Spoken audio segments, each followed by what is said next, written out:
Goeiedag en welkom by Inspireer. Hierdie week kuier ons rondom die tema God is by jou.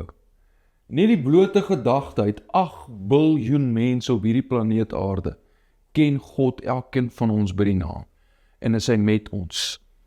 Is sy woorde aan Joshua nog steeds vandag die waarheid? Ek sal jou nooit begewe en jou nooit verlaat nie.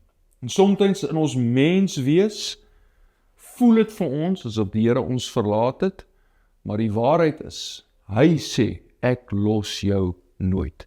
Ek dink terug aan die woord in Genesis dat God saam met Adam en Eva gewandel het in die tuin.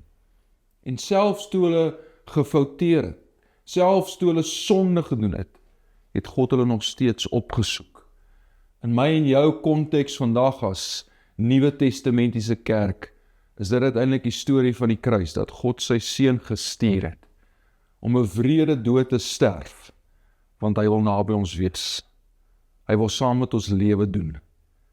En ek dink ons weet in hierdie tyd dat, om lewe te doen sonder God, lei maar eintlik maar net tot mislukking.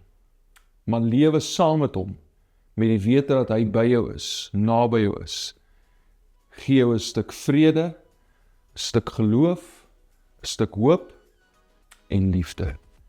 Leef naby hom, want hy wil naby jou leef. Bless you.